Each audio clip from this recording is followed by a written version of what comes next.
Ciao! Oggi andremo a sostituire l'hard disk di questo Asus X540L con un SSD. Giriamo il portatile e svitiamo tutte le viti.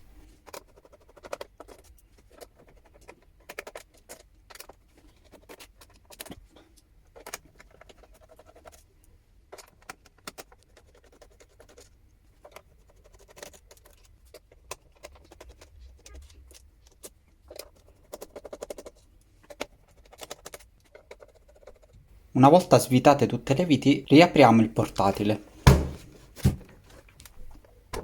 e aiutiamoci con un plettro di plastica per aprire la scocca.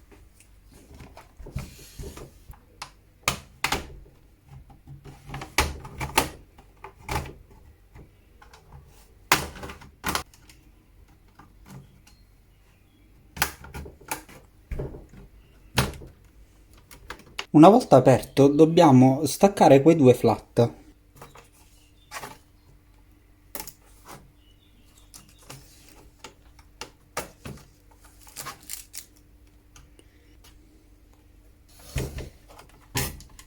Adesso svitiamo questa vite e spingiamo verso destra l'hard disk. Adesso svitiamo le viti laterali dell'hard disk.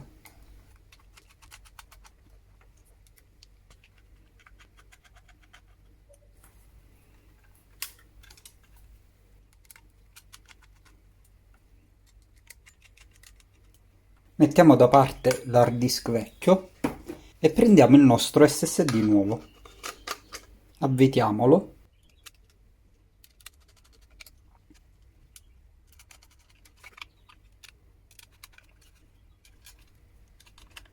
e posizioniamolo nel suo alloggiamento.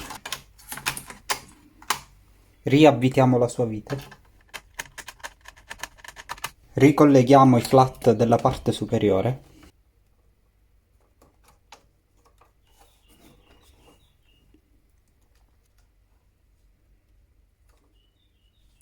E possiamo richiudere il computer.